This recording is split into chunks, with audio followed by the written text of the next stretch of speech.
ሰላም እንዴት ከረማችሁ? የተወደዳችሁ የመድፈኞቹ ቤተሰቦች እንዴት ናችሁ? ዛሬ ተወዳጁ ክለባችን ከኒውካስትል ዩናይትድ ጋር የሚያደርገው ጨዋታ ነው ሊጀምር 30 ደቂቃ ቀርቶታል።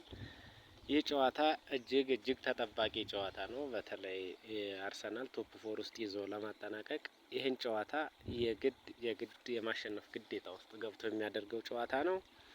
ኒውካስትል ዩናይትድ እንደሚታወቀው እጅግ ጠንካራ አማካይ ያለውና ከፊት በጣም የተካነ አጥቂ ያለው ቡድን ነውና በጣም ቆንጆ ጨዋታ እንደምናይ ተስፋ አደርጋለሁ። ስለዚህ ጨዋታ በተለይ ለአርሰናል ይህን ጨዋታ የማያሸንፍ ከሆነ ቶፕ ፎሩን ይዞ ለማጠናቀቅ ፈታኝ ነው የሚሆንበት። ስለዚህ የግድ የማሸነፍ ግዴታ ውስጥ ገብቶ ነው ጨዋታውን የሚጀምረው።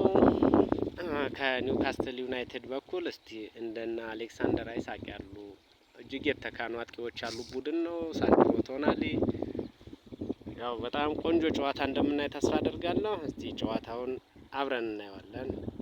ሰላም ጠብቁ።